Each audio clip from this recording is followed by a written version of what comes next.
Hey, Rafael, do you think they got coffee in heaven? Like I was saying before, I hope so. I Well, really look, hope look, I so. mean, a cup of coffee is what I need to get. They got to have some sort of God blend up there, or is it like Archangel, Gabriel blend or something? What do you think? They've got to have good coffee up there. Yeah, they better. I mean, I don't know. You know what? There might be better coffee in hell, to be honest with you. No, they got I, tea.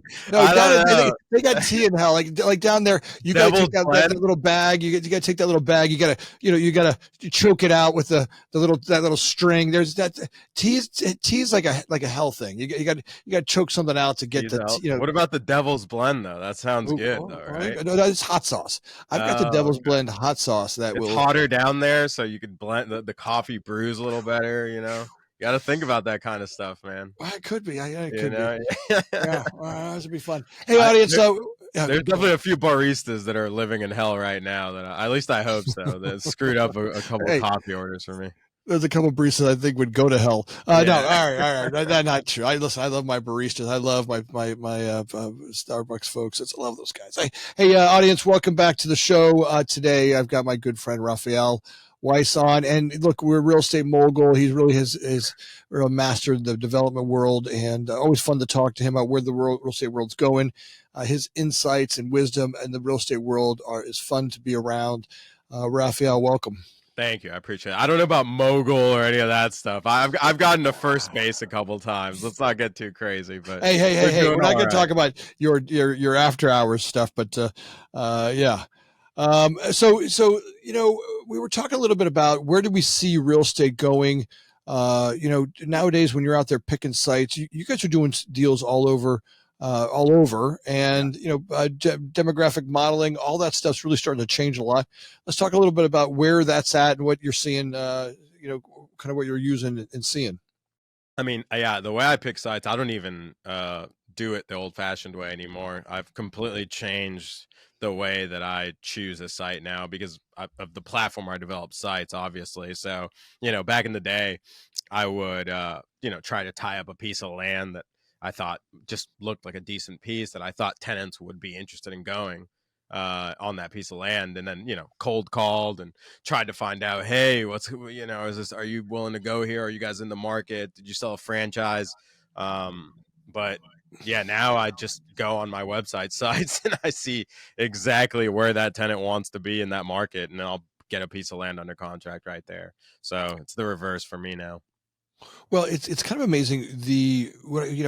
I can imagine a world very quickly where each brand, as they look to develop, with what's going on with AI and site development and the work that you're doing with your software, really being able to go in the moment they want to say 10 new locations, being Yep. able to scour the marketplace for the perfect location with maybe even a 10,000x demographic model that we didn't have before, right?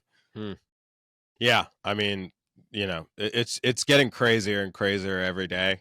I don't know if you've been up to date with some of the new data that Placer and Sites USA has, but yeah, it's getting nuts, especially on the AI front. Honestly, I don't know what jobs are gonna. Sometimes I think about it. I don't know. I don't know what some of these real estate reps are gonna do Well, I mean, I after a mean, while. I get scared for them. I'm not. Look, at the end of the day, it's kind of sucking the cream off the top of our business deals, and it doesn't add much. I mean, the reason why it was great for a while, right? They had a great run, but if they're not seeing the writing on the wall that the future of real estate really is an AI model, that it's going to change, and AI will be able to do it way faster. I mean, think about how it was. When I started in real estate, you would literally drive around for hours on these site rides and go from site to site to site, and you see for rent signs, and then you'd have to go back and call on those, and then they'd have to come out and meet with you, and then you'd like the deal, and then you'd have to go back to your real estate committee, and you'd have to go sell to them, and they'd say maybe yes or no, and then you had to go back to the broker, who had to go back to the owner, and then you had to put an LOI together. That process used to take. I mean, sometimes to get to day one of construction, you were talking, 14, 16 months. Yeah. No, it's unreal. And then you go through that whole thing, and then you got some tenant rep broker who's screwing the whole process up, and he's trying to get his buddy who owns the site the tenant instead of you, even though you know your site's 8 million times better. And you know, it's crazy. The whole thing's nuts. If you really think about how the entire process goes, it's actually it actually couldn't be worse. It really it's almost like, let's pick the worst way to do this, and that's the way the industry decides to do it. it, It's it nuts. it's archaic, It's and archaic, absolutely. and brokers that are out there. I love you. Look, I love my broker network. I love some of Yeah, my best friends are out there. They're brokers or real estate folks. But it's going to change. If you're not seeing that writing on the wall today, that model, that you're exactly right. That model is archaic. yeah, And look, before computers were around, and having someone who could go and had a, knew the owner of the neighborhood and put their yeah, signs up everywhere, all that was great. yeah. But to your point, I've lost some of the best deals. In fact, some of the biggest resentments I hold are for those tenant brokers that went to their buddies, and I know the brand would have done 10x Oh had yeah, we picked a site that we knew was in their exact location, but their buddy owned the building 2 block, two blocks down, yeah, out of the heat. Now they're kind of in that behind the scenes location. I think of one in the West Loop right now for a yoga brand that I did, and I thought to myself, we had you the site. It was the yeah, crown site before the marketplace took off, and their broker decided to go with this thing that's probably 5 or 6 blocks out of the heat, yeah, and the site's doing okay, but had it done the other location, it would have rocked the world on it, and it had parking, and it had all these great characteristics that were there. But that's the old school way of doing it. I mean, can you just imagine a future where each and every property has its own, all the characteristics of it are in a demographic model that, the AI model can see? yeah. Absolutely. That's literally what we're doing with sites. So it's yeah. I mean, it's that's exactly what we're doing. So not only can I imagine the future, but I'm literally trying to build it, my friend. Yeah, and I can only imagine, the kind of stuff that you went through on the contract. I mean, on the construction side. That's like, you know, you make tenant rep, you make the brokers world look like, Mr. Clean over here, Well, from the construction world. I mean, I can't imagine, I'm sure you've seen like, them go with a bid like twice as high just because, you know, they had a little hand in somebody's pocket.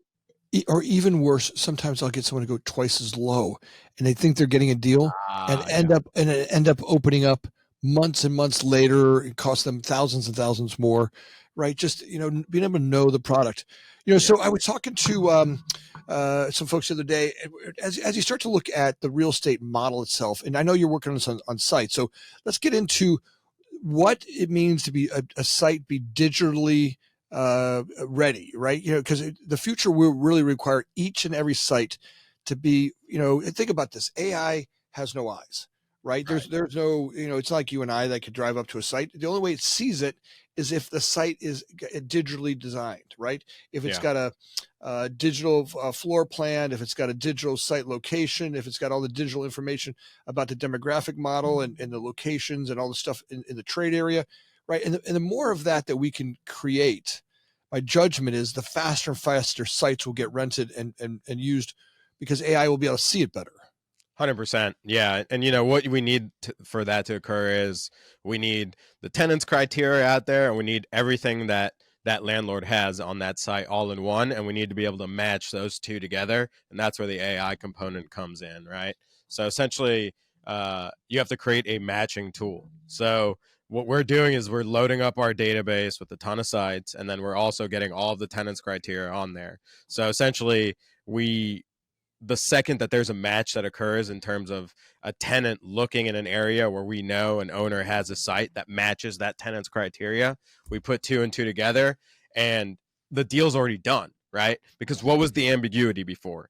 You didn't know where the tenant was going to be, so you didn't know if your site worked. You didn't know what the tenant's criteria was for a site, so you still, even if you knew that they were going to be there, you didn't know if it was going to work for them. Now all of that's solved, and all you need to do is say, hey, look, let's agree on a rent, let's agree on a price, and we're signing this contract. Call Anthony, tell him to build it. Let's go. That's it. I can imagine a world, and here, just go down this path with me. Imagine in the second that a brand says, I want to build 10 new locations. Just imagine in the second they say 10 new locations, that the AI model will be able to go out and find the perfect location that fits their design prototype and their client specifications to perform at a level which its performance has never been measured before. Imagine 10,000x demographic model that knows income levels and household incomes, but movie schedules and soccer games and where people work and where they drive and how the properties around it perform and the competition, the availability for employees. Imagine a demographic model that brings into criteria things that we couldn't do before. I mean, look, when I started in the real estate world, we literally was sat on a site with a little counter and go, cars, people walking, Yeah. right, Yeah. or eastbound, westbound. Right. And Crazy. you would sit there for, Were they cars or were they a horse and buggy? Well, listen, I go back a little bit. I'm like, I'm close. Listen, how old are you? Actually, you're like what? You're like one of those guys where are you like 35 or are you like 49? 56. Think about that. 56. 56 years old. Yeah, that's unbelievable. I've been doing this. Imagine I started at Discovery Zone at 20. Oh, really? Were you at Discovery Zone? Discovery Zone at 21. Oh my God, that's incredible. Think about that. I started at Discovery Zone 21 years old. I mean, that's 30 plus 30, 35 years ago. They're done now, right? Yeah, they were done. It was a blockbuster. It ended up becoming a blockbuster company, and then they sold the Viacom. Yeah. So then I went from there to Blockbuster acquired Discovery Zone. Yeah. So my God. That was all of that Wayne Heisinger and Flynn's and all the associates out there. They were actually amazing guys. They did H2O Plus. They did Boston Market. We did a whole bunch of all these brands don't exist anymore. None of these. So you went Blockbuster, Discovery Zone, Boston Market. Oh man, I don't think those guys weren't looking to operate. I think those guys. By the way, I still think they're great concepts. If you look at Discovery Zone, it was phenomenal, especially up here in the Midwest where you take a kid and you got, it's 7 degrees out today. I was a kid. Yeah, come on, it was fun. You showed your kid how much you loved him by taking him to Discovery Zone. Did you ever do a birthday party there? Oh man, of course. I now you know what? I was more of a Chuck E. Cheese guy. I'm sorry. I was a fan of the cheese. The cheese. I come here. So then I did all that stuff, and then I like my they were like a suit and tie company, right? You had to wear kind of dress up, and I used to have to go around those playgrounds. Yeah, in the suit and tie, you go in the ball pit. Oh yeah. Kids would be pissing in the ball pit, and I'd have to go in there. And I was one of those kids. Oh, thanks, Rafa. Thanks for that. I was, some kid would vomit somewhere. But we had some of the coolest stuff. Do you remember the ball cleaning machine? You know what? I actually do remember that. Yes, yeah. That is so funny. It was fun. Like I got to work. That was the first brand where I went to work for this guy. His name was Fred Goers, and Fred was a genius when it came to construction. And he built big teams, right? And he knew how to build a production house of development. And it was all process driven. And he really taught me how to build a great team and deliver on a promise. And they delivered on Wall Street. That whole thing was a Wall Street game, right? Back then, right. It really wasn't about what Discovery Zone did. I don't even know if they were profitable the first bunch of years, but I think they were all a Wall Street game to showing how fast they could grow, kind of this revenue creation machine. Yeah. And then, they went from there to they sold out. So it was great. For me, it was great learning. I mean, first of all, the first day on the job, the first day I walked into Discovery Zone, I walked in and Fred goes, "You're going to go to that lady's office right there, and she's going to get you all your employment paperwork. You're going to go to that lady's office over there, and she's going to get you a company credit card." And back then, I got a Polaroid camera. Wow. Like a Polaroid camera, right? And then you're going to go to that lady's office over there. She's got airline tickets. You're traveling tomorrow. You're going to meet a guy in Puerto Rico. I'm like, the first day on the job, I went from Chicago to Puerto Rico. And I'm like, you're going to pay me to do this? They had Discovery Zones in Puerto Rico? Yeah, Puerto Rico. So this guy who trained me, he was this nut job, right? He was this crazy, but he was like a company guy. And so he's training me. It's funny to know. You know what? it makes sense that like the craziest people would be at some children's, He bounce wasn't house crazy that way. operation or No, whatever. no, he wasn't crazy like creepy crazy. He Yeah. was more crazy like he No, would. no, no. I know what Yeah, you mean. I'm not no, no, saying he's touching kids in the ball pit no, or no, anything no, like no, no. He was that. more. He was like one of these guys that would like stay at the cheapest hotels. Yeah. And Oh man. like Okay. the second week I was on the job with him, we were in Texas. So like we had gone from like Puerto Rico to California to Hawaii.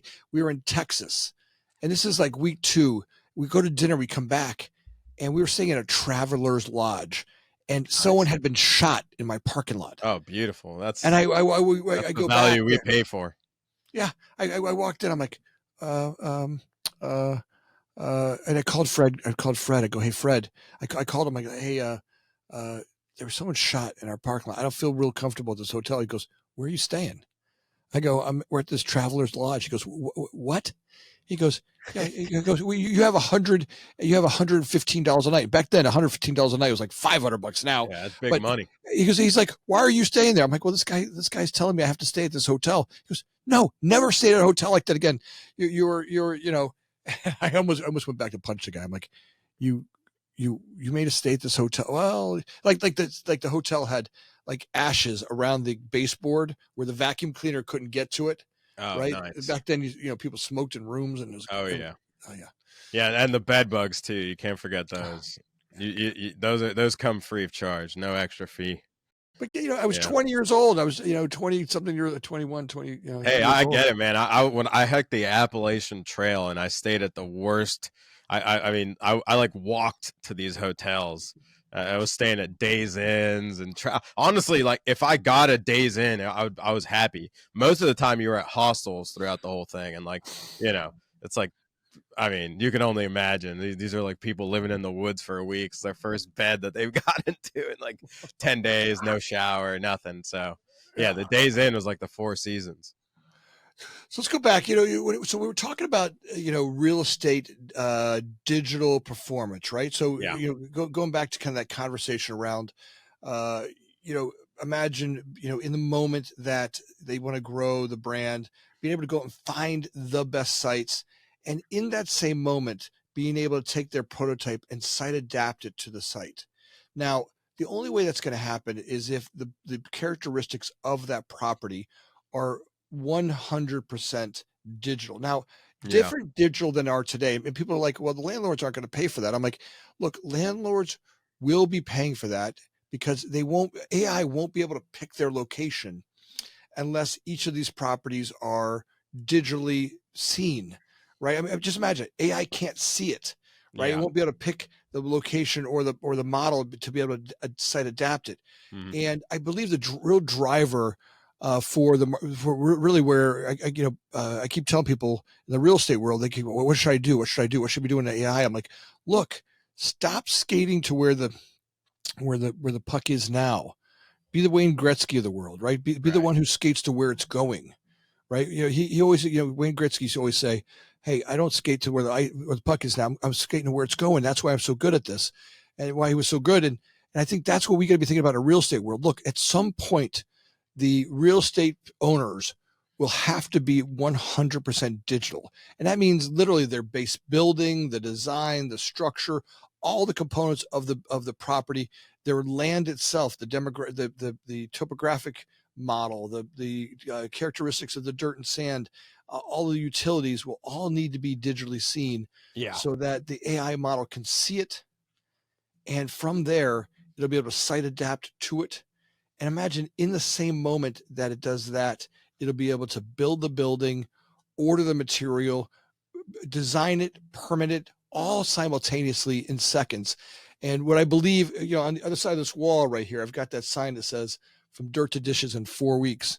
Imagine ground up buildings being built in under 4 weeks. Yeah, I mean, that would be incredible. I mean, the truth is like how long if you had to take out all the permitting, all the paper pushing, everything that needs to be done, if you literally just took it all out, how much time do you think is actually just spent on the construction part? Well, or spent wisely on the construction part. Here's the problem with construction. Let's just go through that model for a second. Yeah. Just imagine we're building, let's call it ABC hamburger joint, right? ABC hamburger joint. Let's say that we go to bid, they have 70 line items, right? So for us, when we go to bid, we're getting three bidders for every line item, right? Let's say that each of my bidders are spending $1,000 to bid a project, right? The time and the effort to put all that together. Look, that alone, just for me, that's $201,000 in just bidders' time and effort, Of course, just to bid my project. Yep. Right now, imagine there's 5 bidders on that. That could be $1 million in bidding, and no one's won the bid yet. Yeah. Right. So before we even start, we've already taken $1 million out of the business for a project because some owner thinks that they're going to get a better price by beating the bejesus out of a contractor to save a couple of percent. I'm like, stop. The problem that we really keep creating is that we hand those contractors crap drawings, right? And I don't here, hold on. That makes it sound like I'm beating up the architect, but look, we hire architects, we feed them peanuts and go create these great drawings, and they can't. Right. You know, the difference now is that we're heading to Revit, right? Where the design of the building will be component driven, right? Do you understand the difference between Revit and AutoCAD? Yeah. You know, for the audience members that don't, right? In Revit, the difference is in AutoCAD, when we're drawing a building, let's say we do a floor plan layout, a line represents a wall. Yep. Right. So then on that page, we'll have a wall there. Then we'll have to go over a few pages over and we'll go to the wall types. So wall type A might be drywall, metal stud, drywall. Right. Wall type B might be brick, metal stud, drywall. Right. And that'll be what the walls are built of. In Revit, what happens is we create a family of parts. So that drywall wall becomes the drywall on the one side, the screws that hold it in, the mud between the two drywall sheets, the bottom track, the metal studs, the top track, the screws that hold them on. As we build that wall, we actually end up with a kit of components. So imagine what we do now is that we go to bid and we're asking the plumber, the electrician, the HVAC folks to do takeoffs, right? We're taking their model and we're asking them to put together a takeoff, right? We're going to the field and saying, hey, why don't you guys give us a takeoff to put together your bid? The thing is, in Revit now, when I'm done building it, I now have a kit of components and parts and pieces. I can go directly to the supply house. I can now create schedules because I have got each part and piece. I can make schedules based on walls, and I can give an electrician an exact schedule of what I want them to do. Say, I want you to come in and put these 5 outlets in today, right? I started, all your material will be on a job site. I'd grid, 9B on the job site. You'll pick up these parts from 9:45 to 3:45. You'll put in these outlets, right? And whatever those are, we'll have a direct. And by the way, when you're done, we'll pay you, right? Imagine like an Uber model where the employee gets paid at the end of the day, right? So this whole thing with pay applications and all that nonsense goes away quickly. Now, as we're building these new models and where we're all going with this, you can really see a future where this becomes kind of dynamic and way faster, right? Imagine now when we go to hire an electrician, because what happens when we go to that bid with the 3 bidders per line item, 5 different general contractors, I'm forced to have the low cost provider because I want to win the bid. Rafael, I mean, I want to win your bid. You come to me, Anthony, you're competing with 5 other GCs. I got to, look, it's price sensitive. So now, I got to pick an electrician who said, who's, 10 grand cheaper so I can win this bid. Yeah. Now the problem is he says he's got 5 employees, but the truth is he's got, 2 good employees and 3 guys that are, they pull out a detox this morning. Employees. What about the license? Where's right? I mean, is license drawn with Crayola or not? That's the real question. And now they can't perform and keep up the schedule, which then affects everybody else on the job site schedule, right? And just the inefficiencies of that old antique model that we're talking about. 100%. It's time to change that, and we all know it, right? Because we all pretend like if we don't change that, I can't show people how much I make. I'm like, you think by playing this game, hide the banana with your fees, you're making any more money? I'm like, you're not. Exactly. Yeah. You're losing your shirt because of the inefficiencies. You show them back up, not being able to perform, schedules that are bad. So where we're going is going to really dramatically affect it. We'll make more money faster. Yeah, it's all about the velocity, and this is like, this isn't just a GC problem. This isn't just a construction problem. This isn't just like a tenant problem. This is an everybody problem. And the reason is the scarcity mindset versus an abundance mindset, right? What are we doing here? Let's think about it for a second. So you do one deal where you drained every single penny out of the deal, and you think that you have some kind of victory, where in the meantime, you could have done 10 deals, made, 15% less money, 10% less money, but you did 10 deals versus 2. Okay? Right. Where did you, in what scenario did you make more money? Obviously the 10, right? That's right. So more money. It's just, you made more, but you made it more in the aggregate, and you did more volume. And guess what? You actually had less headache too, because now you weren't fighting over peanuts with your contractor or whoever the hell else you're dealing with in the deal, and you're able to move on and not have a bunch of headache. So it's like, what are we doing here? And it's really just it all comes down to some false sense of control that we like to imagine that we have by not letting them know how much money we're making on a deal. But the truth is, it doesn't help anybody, because that by not letting them know, you also don't allow them to be able to be privy to the information that could get your deal across the finish line faster, right? Yeah, so absolutely, it's crazy. We all have to make money, right? There's nowhere along the way. Exactly, and that's the thing. Yeah. No one's gonna do anything that's not gonna make them money, right? Yeah. So it's like, okay, you're scared of a landlord knowing what rent you're going to pay, or what rent you're willing to pay. It's like, well, okay, you're going to do this location because you're going to make X amount of money, right? And there's a certain point where it just doesn't make any sense. You know what you're going to do in terms of coming into a deal. You know what your spread needs to be, right? Okay, hey, it's great when you make a little extra, of course, but there's a limit. Are you going to do a job that's going to lose you money, Anthony? No, but let me ask you, would you rather know that you're going to make 3 to 5%, right, or hope that you're going to make 10 and end up losing? That's exactly it. That's exactly. I would much rather know that I'm making that 3 to 5% every time, and I can count on it, and I don't have to do shady shit to do it. I think most of the industry feels like, look, now it's just a matter of how am I willing to put 40 hours in or 80 hours in? Yeah. Right now, look, my differentiating factor is I put in 80 hours, you put in 40 hours. Yeah. Now I can do more deals faster. Absolutely. And not only that, but here's the funny part is the guy. Okay. And now let's go in the opposite direction. What about the guy that's undercutting you? That's full of shit. And then, 6 months into the project, he's like, look, we got to double our costs. Yeah, right. You got to up the budget. We can't do it. And he lied to me, to get the deal. What about that? No one ever talks about that part, right? It happens every day. Yeah. They fail. Right. And that's what makes the whole industry not trust each other. Absolutely. You got these folks who come in and promise the world they can't deliver.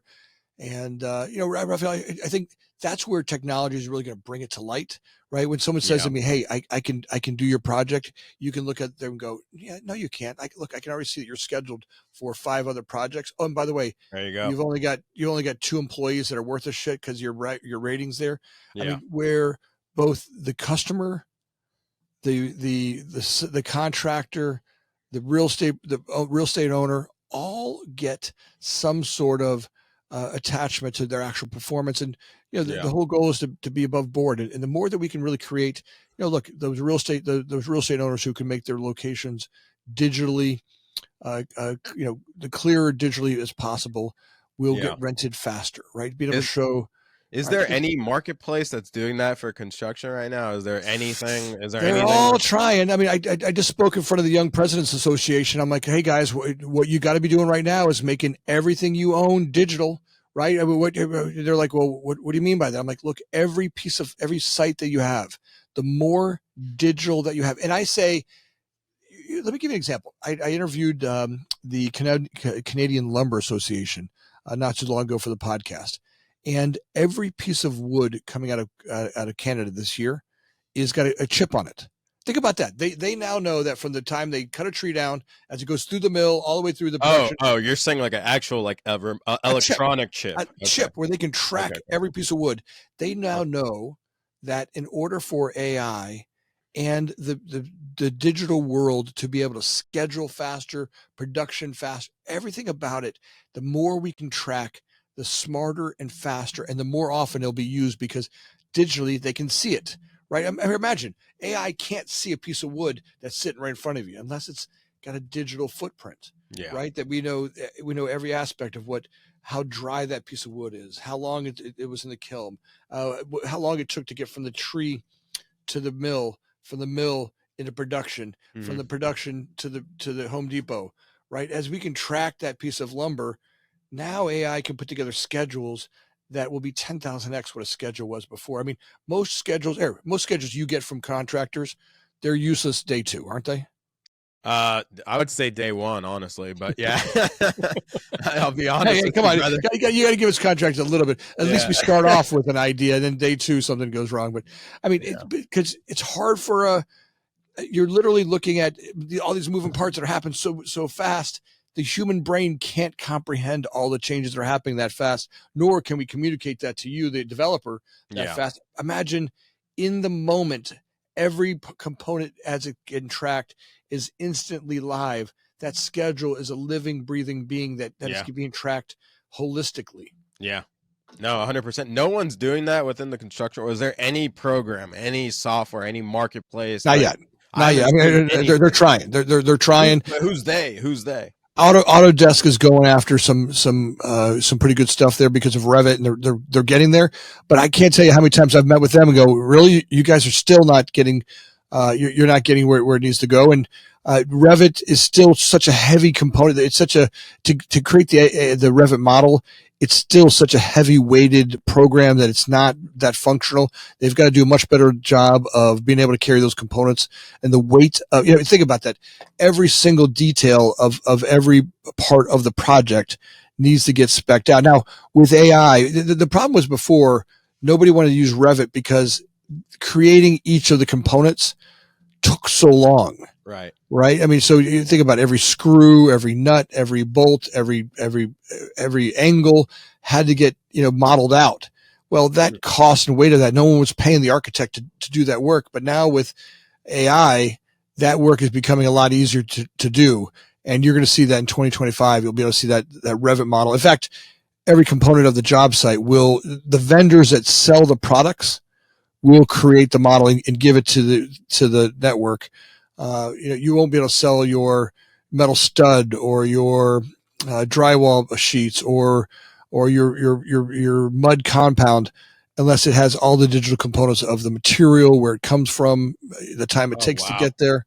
Right? You can see where this thing starts to unroll so much faster as we continue. And that gets back to my original question. Now let's really think about it. Take all the paper pushing out of the construction process. Hey, what percentage do you think is paper pushing out of a timeline? A construction useless paper pushing. Let's go through it. How many things have I created? 28 years of owning CDO Group. How many systems have I created that I look back and go, that was a complete waste of? I mean, it fed my ego, or fed something I needed to do, or because I needed to see something. It's just inefficient. From here, I can look back and see that. But at the time, it felt like the most needed thing to do. But today I try to follow that Elon Musk idea that says, all right, what's first principles? What do I actually need to have to build a project? Right? What can I take out of this thing to make it work? Now, a big chunk of it is like for example, the bidding process. Yeah, sure. Okay. Bidding process is gone. Yeah. Gone. That right there. Let's call that 4 weeks. 4 weeks. Okay. Right, just by the time you get the drawings, get it to bid, get it. Imagine that right there, just being 4 weeks of pain. Imagine in the moment that the design happens, AI. Have you ever got your car repaired? I mean, of course, yeah. Yeah. So when you walk into a car repair shop and they say, well, you're going to have to change your oil pump, they go to a book, and in that book it tells them exactly how long it takes to change your oil pump. Yep. right? It's spec. That's how they give you an estimate, right? You know that. Well, Yeah. the same thing's going to happen in construction. As AI will design the project, it'll be able to put together schedules and budgets, and even imagine this: in that same moment, it'll be able to go to the marketplace Mm-hmm. and communicate to the subs, hey, I've got it'd be very much like Uber Yeah. of subcontracting. You'll be able to go to, all the 5-star plumbers, which why you want to maintain your 5-star plumberness Yep. is you'll get first shot at the great projects. Yeah, absolutely. Right. Right. Just like the great Uber drivers do. And you want to Yeah. keep that 5-star and you want to be able to go, yeah, I'll take that project next, you'll know 30 months in advance your scope of your schedules. You'll be able to look clearly ahead and know what projects you're going to have, where the materials are going to be. Today, you're think about what a plumber has to do. He's got to, on one hand, he's got to be able to take projects he doesn't know he's going to get, because how many of them does he lose? Right? At a very project he bids, he's losing, more than half of them. Yeah. Right. Very few of us have the luxury of having an embedded agreement with the people they work with, and they automatically guarantees them projects. So now you're bidding projects that you're wasting time on. Yeah. Now you have to go to a set of plans that every set of plans that we get, Rafael, think about this. Every single electrician has to read a new set of plans every day and decipher this architect's nightmare. And hold on, that's me and the architect. That's not fair. But each architect does it a little differently. You're not even talking about permitting. No. Let's I'm not even talking about permitting here for a second. You know what I mean? So okay, but here's the real question. I mean, okay, the plans are one. Reading the plans, okay. Let's just keep that into the equation. But I'm talking no permitting, no bid period, or just permitting in seconds, which is a whole nother conversation. Let's just say there's a way for AI to just literally get permits filed. Like your AI speaks to the municipality's AI, and there's like and it's like, oh, okay, everything's kosher here. Boop, boop, boop, you're good to go. You have your permit in 10 seconds, right? In a second. So right. how long do you think it actually takes to get from ground zero a building up? Well, here now imagine a cold vanilla shell. Here, imagine in the next second, it now can go to the field and find resources and material and create a delivery schedule.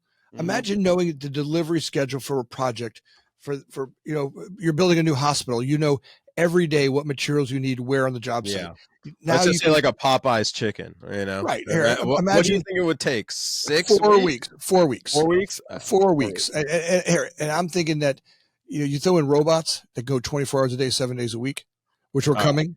I mean, look, that's a little bit away. I don't know anything about the robots, Anthony. They're coming. You're too deep into this, brother. I don't know about that. Well, tell me about the robots. Tell me about the robots. Well, come on, Rafael. They're coming. They're just not there now. It's just you're talking like construction worker robots that all with like day. Full ambidextrous, like 5-finger utility, like the whole thing. Look, as soon as humanoid robots. As soon as I can buy 10 of them, I'll have them on there. Imagine having an employee that can work 24 hours a day, 7 days a week. Look, tell me it's $500,000 a piece for a great construction robot that can work 24 hours a day, 7 days a week. Yeah. Every contractor will buy them as fast as they can. Oh, 100%, man. 100%. Right? I can already see the CDO logo on the robot. They're gonna be red. It's gonna be just like that. We have the CDO, red on there. Yeah. And and they're all gonna be bald. They're all gonna I mean, hey, I respect. They're gonna look like you, man. They're gonna be out there. You're gonna have 20 clones of yourself out there. I love it. Well, just the ability to have a place where people aren't harmed, right? We're not beating up our employees. I mean, I'm not saying that we're not going to have our personal employees out there. It'll be just a different gig. Yeah. Right. I mean, we look back over farming, right? They used to have thrashers. Remember, there were people out there cutting wheat with those real thrashers. And then the combine came by, and at first people were like, "Oh my God, you're taking all these jobs." Yeah. That job sucked. Yeah, it did suck. Yeah. I wonder if there's still going to be a foreman out there. Is that going to be? Are we going to have the robot foreman too? Well, a human foreman. I just saw some job site foreman with the Meta glasses on. Oh no shit! Wow. Imagine the guy goes Meta View, and he takes a picture of something, send it to Bob the architect, and in the second, Meta View took a picture of the thing and sent it to Bob the architect and tell him on there, I have an RFI about this. got that response back in under a couple seconds. What about me as the developer being able to log on and actually see inside of the foreman's view, like a live stream, of how they're pissing my money away and wasting time? I've never seen a human being know how to waste more time than a construction worker. It's like, Well, I've why seen though? it. But why? But Yeah. why? But think about why. I don't know. Is it that you got? No, but think about it. Today's construction worker works pretty hard, right? Look, I think my construction. I'm just messing around. They get. They work hard, but it's frustrating to be in the construction world because remember this: I had to go to the low cost provider to win the bid. Now I get that subpar. Yeah. I'm not getting my ace electricians. The guys who are into it get the best tools, who show up and they're they're electricians who love being electricians. No, I'm getting the bottom feeder because I got to win the bid. Right. Now I'm forced to use it. Now the problem is the job site has to work with those people. Now they said they're going to have this wall done. I'm supposed to be able to drywall tomorrow, but they get there and they're like, no, they didn't get it done. So now the drywaller that's supposed to be drywalling here today has to go do something else. So now they got to leave the job site, go get some different material. And the inefficiencies that are caused by the way that we're doing it is causing the frustration. Construction people work their asses off. And if you were to give them a way that they can make more money faster, they could see that. Now, but imagine being an employee that works for us and goes, I'm not sure where my next jobs are going to be. Yeah, that's no good. Right. So when I get to your job site, what's my desire to move quickly and get out of here? That's a good point. Yeah, that's a good point. I mean, if I could stretch this out for another 2 weeks, I'm getting paid for another 2 weeks. Let's take a couple more smoke breaks. Yeah, right here. And my bet is if I knew that I was going to if I knew that I had my next 30 months worth of work scheduled, right? And I could see that by performing at a higher level, I make more money. Remember, I'm getting paid at the end of the day. Look, all I have to do is finish my scope of work. And maybe if I got on the job site and I got in and got out, I could be out faster and make more money faster and go home earlier and have the whole day off. It doesn't matter how long it takes me. If I did it in 4 hours or I did it in an hour and a half, I'm still getting paid the same amount. Now I've got motivation to giddy up.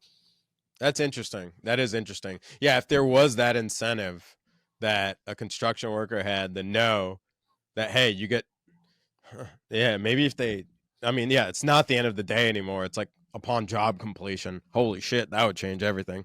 I mean, I don't know if you guys would like that or not, but but now as I'm doing the work, I can put done. Yeah. The schedule, Rafael, that you get is an actual live schedule based on the parts and pieces that are happening in the second, in the moment. You know what's coming to your job sites. Here, imagine you being able to go to your banker and showing them absolutely the second that you go do a deal, your 30, 60, 90-day cash outlays. Yeah. That you're getting lean releases for material and parts and pieces as it goes. There's no risk in ever getting upside down. I imagine that the deals that you do, the tenants that move in are now at a way different, profitability margin. Imagine looking at a marketplace as you're a Mexican restaurant. Today's Mexican restaurant goes into a marketplace that's oversaturated because some broker drives them to a location. Imagine a demographic model that can go look at, the marketplace and, all right, how many Mexican restaurants are there? How many Mexican food eating people are there in the marketplace? How many people like my food? Right now I can go to a location that has a way better efficiency of me being able, or opportunity for me being profitable at a long-term basis, because my analysis isn't driven by some broker who drove me to a location because it's there. I can now put the perfect tenant in each of your locations. Yeah, no, absolutely. I mean, that's literally, you need the data to back it, but that is the reality that's fast approaching. Today that Mexican restaurant has got to market to 100% of the market. Let's say that 10%, I think Mexican food, 20% of the people eat Mexican food. It's pretty good food. Yeah. But think about this. Today, that Mexican restaurant has to communicate to 100% of the marketplace. Yeah. To get 20% of the customers in that marketplace that eat Mexican food. Absolutely. The future will be able to, with all of the great social media stuff, I can go to that 20% as my 100% of the 20%. Yeah. Or, I mean, just let every single landlord that has a site that works for you in that market know that that Mexican restaurant's going, or that Mexican restaurant, sorry, needs locations within that market, and then immediately matches all of that, the Mexican restaurant's criteria to any site that works within that market. What about that? Yeah. Now the deal for the Mexican restaurants are, now you've got landlords fighting over you because they go, that's the best tenant. Like Exactly. you as a landowner will Yeah. know that tenant and how well they'll do a predictable index on their long-term performance. And you Oh, might wow. go, hey, look, I'll give up another buck a square foot, or I'll throw in another $5 in TI allowance because I can anticipate that guy being there for 35 years.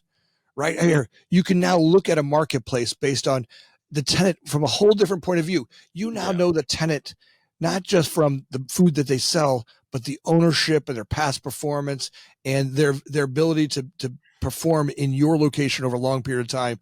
Yeah. Way different than you have today. Today, how much information do you get about every one of your tenants? Oh, nothing, man. I mean, Nothing. barely anything. Right. And a lot of times, like they don't even have to give you sales. Like it's an issue.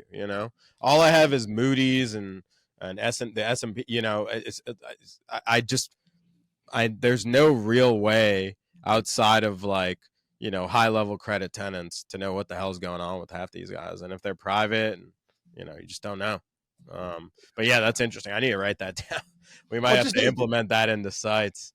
Well, it's just the availability for great tenants that fit you long term. And Yeah. now your decision logic gets a lot smarter and going, yeah, hey, I'll give up another $5 a square foot, which then has a tenant go, yeah, that seems a little bit more. If he's competing over an A and B site, both have pretty good criteria, but now all of a sudden Rafael throws in another $5, and now he can see his return on his investment in, instead of 3 years, now it's 2.5 years. That becomes a much smarter model for all of us. No, you're 100% right. You're Yeah. 100% right. That's what needs to happen. We got to decrease the friction, increase deal velocity, increase transparency, and that's it. And that's it sounds so simple, but there's so much that goes into it. Well, it's this legacy crap that's in there, right? Yeah. I was in a meet when this hit me. This is going back about 5 years ago. I was in a center build out in Phoenix. Yeah. I'm at this convention, and they were talking about AI and where it was going, and I was arguing with the guy, and he we're in a room with 300 people, Yeah. and he calls me out, and he goes, "You're a taxi driver." I go, "What?" He goes, "Yeah, you're a taxi driver." I go, "What do you mean by that?" He goes, "Yeah, you're one of those guys who bought a shield and doesn't want to give up his shield because he spent $200,000 on it. And now everybody's Uber drivers." Right. He Yeah. goes, "Let go of it. Yeah. It's a sunken cost. Yeah. It's Sunk time to cost move." fallacy. Yeah. Yeah, You're talking. You meant medallion, not shield, right? yeah, medallion. That's Yeah. sorry. Yeah, medallion. Yeah, that's right. Okay. Yeah, right. So they held on to that medallion and like a sunk cost, like it's the most important thing I had. Nope, it's time Yeah. to move on. No, 100%. And you got to be an early adopter. You're going to be one of the guys left with a medallion. You're left holding the bag of what, and Yeah, you're screwed. come on. Because guess what? Those medallions are worth. I think I have a buddy who told me he was in that business. His family was, and they had like a bunch of medallions. They didn't get out in time, and I'm pretty sure they're worth 1/10 of what they used to be worth, if I remember correctly. I think it was. Easy. I think it was actually 1/10. Yeah, the fact that people are even taxi drivers. I mean, it's just because people can't afford cars, but I here, don't. Yeah, I don't even know why. I don't know that yeah, whole they're business. I still don't. here. It's still that legacy system where those who haven't adopted technology yet, there's a lagging adoption stuff. There'll be, there's guys like you and I, they're first to market, jump Mm-hmm. in, jump on, get in, jump in all in. We're down on it. You're building the websites and the infrastructure to create that future piece. Yeah. There's those that, will hold on as long as they can. And they're trying to, I've got friends like that are like, hey, I'm going to retire before this whole thing hits. I'm like, you're not going to make it. I'm Oh man. telling you now, jump in now. Those that are in AI today and those that are going to join as AI hits, the separation between those who are in it and those who are out of it will separate so fast you won't be able to catch up. Yeah. When's the CDO AI platform launching, man? I'm hearing We're it. on it now. We're working on. We moved everything to smart sheets, right? We're Okay. 100% smart sheet. Cool. We got a couple of little lingering things in HubSpot, which our business development folks still want to hold on to because it's Yeah. still working pretty well. But we're HubSpot's good. working. Yeah. Yeah, we're working pretty hard on 100% smart. And the only reason we're doing that is because I believe in 25 that'll be what really feeds the large language model. And Yeah. I keep telling my friends in the business, look, you want to get all of your data to one point. I mean, literally how you hire, how you track, how you manage projects to one database, so that that feeds our element or large language model. And you know, that's coming, right? Right now, that's coming. It's time for you to play with those language models. Get on ChatGPT. Start to really notice things that you can do. Start to understand the language of it. Remember, you're going to feel stupid. It's okay. Yeah. It's okay to feel stupid, right?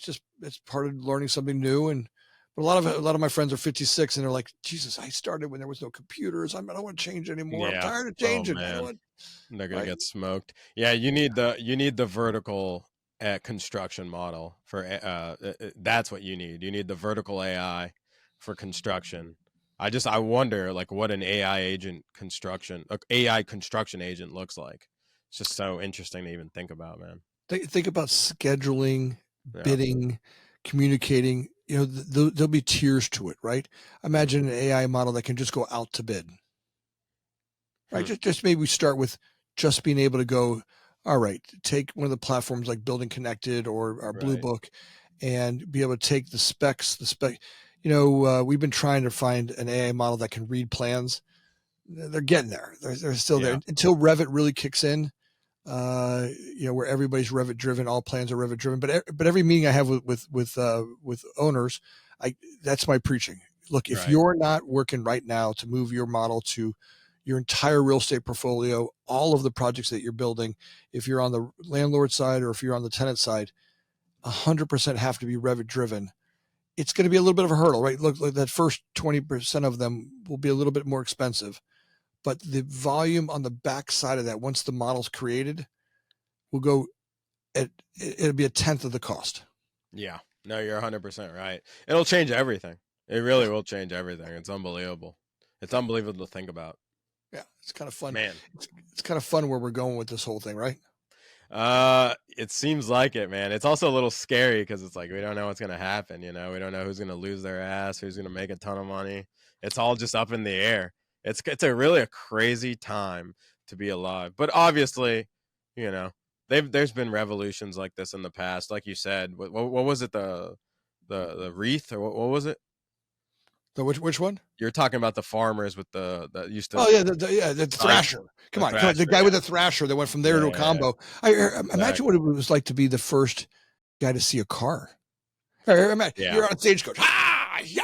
You're out there on the yeah, stagecoach, right? Your hands are leather. Your dad and you grew up on a stagecoach. You would yeah. go back in the fields and crossing the desert in a stagecoach. The first time you saw a car, imagine what that had to feel like. Yeah, absolutely. I mean, there was guys that sold whale oil, Yeah, whale blubber, and that was what all of the lights, the candles were made out of, yeah, you know. And Thomas Edison put all those guys. Those guys were like the billionaires of their age. yeah. They dealt Yeah. in whale oil. It's I, crazy to think about, but that was the truth. That was like Rockefeller back then, or Elon Musk, and they well, got smoked. the gig is stay heads up. Right? How many of your friends are getting all nervous and they're all getting high and getting drunk and they're like, look, this is not that time. Later on, when you got some money in your pocket, do it. I tell my young entrepreneurs, I'm like, right now, you want to live, breathe in, eat up everything. You want to be as conscious as possible, heads up, watching what's happening, right? The more heads up you can stay and stay away from the fear. Because look, just you got drugs, alcohol, and fear. They're Yeah, all the same shit that checks you out, right? I yeah, can get all scared, like I can't figure this out. Listen, yes, you can. We're humans. We have adapted for billions of years, right. right? I mean, the guys that drove those stagecoaches figured out cars. And here back then, if you would have told them that you were going to hit this plastic thing and another car would come to you you would have been, that's something Yeah. of the black, that's black magic, Yeah. right? Were you, But were you today, around? Can I ask you, were you around when MLS, sorry, I'm not trying to make you feel old there. Were you around when electricity, no, I'm kidding. Anthony, were you around when the MLS first started? Were you you around back know, then? What did you, as far as I can remember, it was around, okay. it was pre me but not like it is today. From I remember, look, you can imagine somewhere in like 80, 85 or 84, 85, we got our first computer, Yeah. right? So, I want to say that's about right. Um, but the MLS back then, it was mostly driven by brokers, right? Right. You'd pull up into a marketplace. There was the predominant broker that did commercial real estate, right? And then there was, the residential group, right? You had all the kind of the moms that had second jobs, their moms during the day and real estate brokers at night.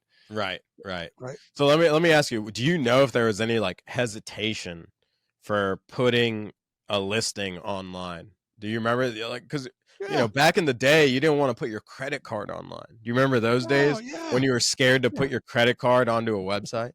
Yeah. Come on. And how many times a day do you put it on now? Oh yeah, you don't even think about it. You got I mean, you got here, your just, whole I mean, life on there. how many times a day do you put your credit card online? Oh yeah, a million. I mean, it's all saved, but yeah. There's probably not a day that doesn't go by that my credit card isn't on something. No, of course not. I mean, they have my blood type. They got everything on me. So I'm curious. Like, Yeah. did you see a bunch of resistance Yeah. to? I just because it's so funny to think about now that you wouldn't want your property to be listed online for sale. But there probably was a time back then. There was some guy who's like, no, I can't have them see that. Or there was some broker who knew he was trying to screw the landlord. Let's be real, and didn't want to put the listing out there because then he wouldn't be able to show them the one offer that they only supposedly got. Right. That's right. I wonder what kind of stuff was going on back then because I wasn't around, But I Oh, wonder yeah. if because I deal with those objections sometimes from a tenant. Tenants like, oh, I don't want to put my market plan out there. I don't want to show where I'm going.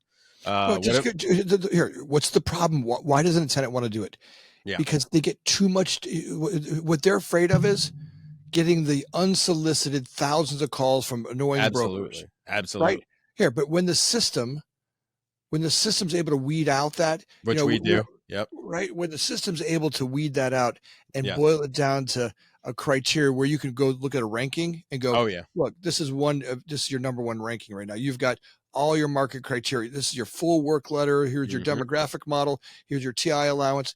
Here's 100% of what you want in a ranking, Yeah.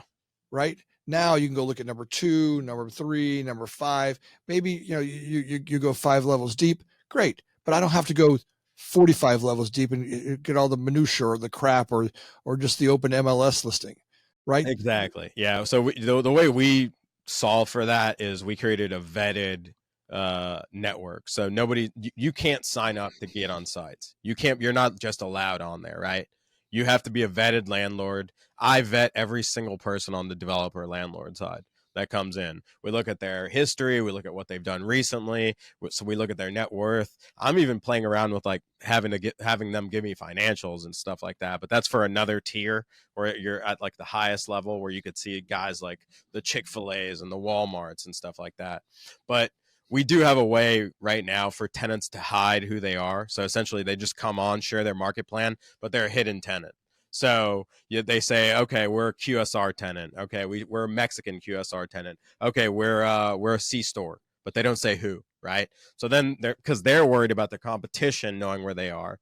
But then what's funny is the most successful tenants that I've seen are the guys that don't give two shits about anyone knowing where they're going. And the funniest is when I was talking to Aaron Harris from Dutch Brothers, and he goes, I'm like, look, because I'm thinking in my mind, oh, these guys definitely not going to want to show he's Dutch Brothers and what markets he's going in. And I go, yeah, I'm pushing the hidden tenant side and all this. He's like, I don't care if they know where we're going. I want them to know we're going there. And I'm like, see, that's the kind of mindset that you have to be able to push a company like Dutch Brothers into the stratosphere, like how he did it. Well, There, he's just a badass. Hold on, he's Aaron Harris is just completely he's a badass. non-defensive. Yeah, He stands alone in our industry as one of the biggest badasses that are out there. And his brand backs him up. He's got it's a craveable brand. People yeah, love the coffee. It's the culture and what the buildings they're designing. Landlords can't get enough of them. It's a great co-tenant with anybody that's out there. yeah. So yeah, here, it's not fair using Aaron Harris because he's one of the industry badasses out there. I mean, but it goes to show you, you want to copy what the badasses do, right? So you need that mentality. He's got a full abundance mentality. He's 100% offense. And you see these guys, they're like, oh my God, how can they know where I'm going? I don't want to tell anybody anything. And then, oh, guess what? You're going to do less deals. You're doing less deals now. And over time, that adds up. Everything compounds, right? So now you do 10 less deals a year. Well, now over 5 years, guess what? That's 50 less deals a year. And then guess what? Dutch Brothers is compounding the opposite way. They're going up. So they're doing 10 more deals than you are. And then in 5 years, you're screwed and your coffee tenant is going out and Dutch Brothers is re-tenanting your site and you built it for him. Thank you. There you go. The beautiful part about where we're going with the AI models are, as a developer, imagine being able to go to the deal makers and not only do you guys get, as a development group, you guys get deals done faster, but my real judgment is that you'll be able to ramp up cash and cash requirements.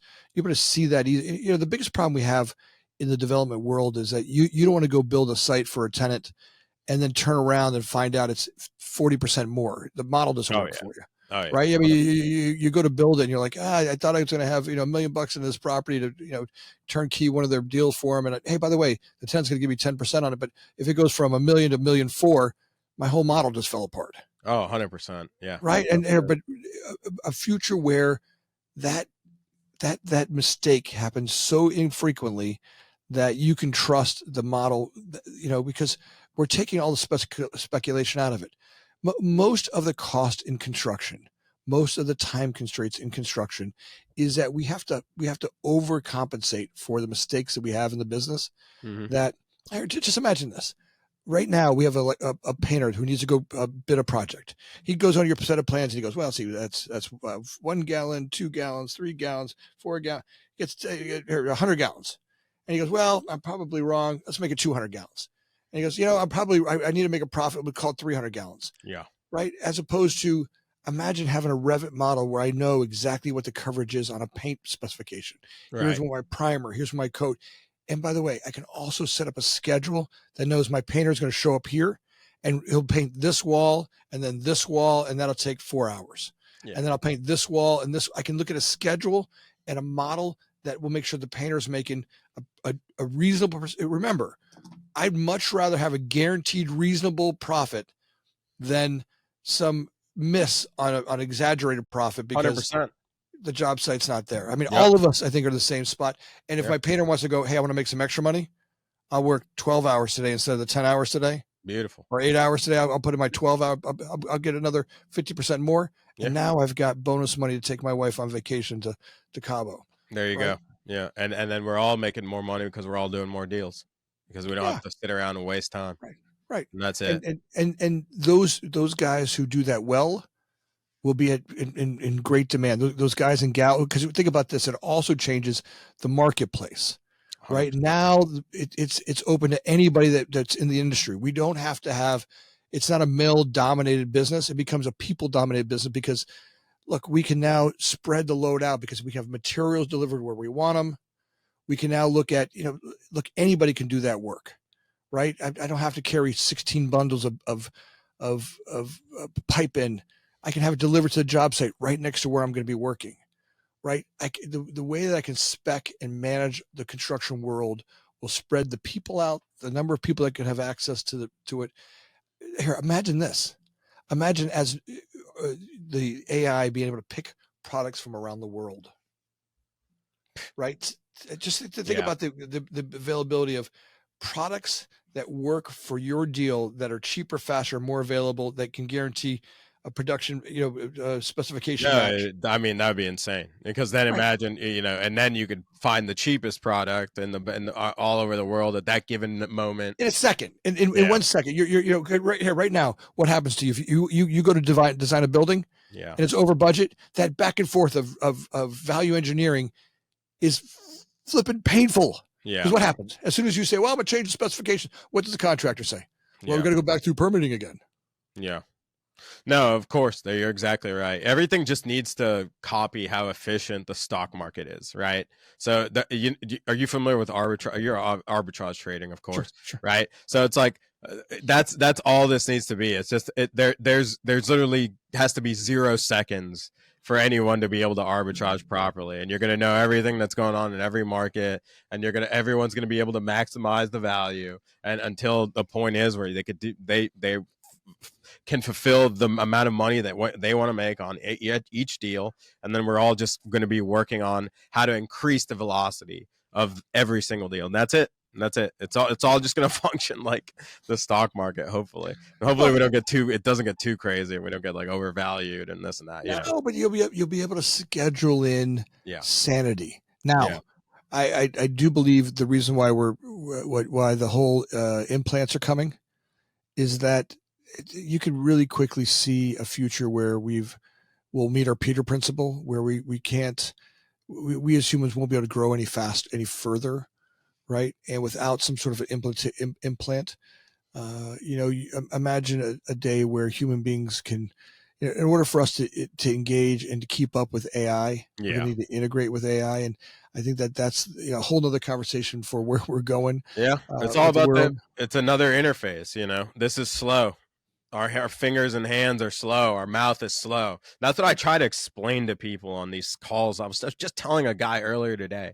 He was like, well, we got good relationships with everyone in the market. And, I don't know if knowing where a tenant. And I go, okay, let me give you an example here. You have to pick up the phone. You have to call somebody. You have to call the tenant rep or the tenant rep or the rep or whatever it is. And you have to ask them, hey, are you going to Wilmington, North Carolina? Are you going to Raleigh, North Carolina? Are you going to Saratoga, New York? And now let me show you something else. I want to open up a map, and it's going to say every single place that tenant's going, right? So instead of you spending 30 minutes trying to figure out what 50 areas they're going into by talking, because this is slow, what we're doing with our mouths, right? The amount of information that you could release through talking, through a conversation is limited, okay? It's limited for them and it's limited for you. But visually, we can comprehend, I don't even know what the metric is, but let's just say 10,000% more information in less time than it takes to have that conversation with somebody, right? So why is it so hard for people to understand? I don't know. I just that drives me crazy. It's just hard to see, right? The guy that was driving the stagecoach Yeah, could not see Uber. yeah, No matter what you said to that guy, yeah, the comprehension of hitting a piece of plastic. First of all, what was plastic, and then hitting it and having another vehicle show up from where he was from where he stood, you couldn't see that, right? Your brain would pop out. It would pop like a zit. yeah, I mean, you just couldn't see it. yeah, But today, we're starting to see what's possible with AI, right? yeah. I don't know, but do you ever stare at one of those little pictures where you stare at it and you stare at it, then all of a sudden the dolphins pop out? Yeah, I know what you're talking about. Where you They're have to like, kind of like glaze over with your eyes. yeah, you got to Yeah, kind of glaze yeah, yeah. over with You have your to eyes use a your little bit, peripheral. Yeah, sure. right? You got to. That's where Yeah, we're at right now, yeah, guys.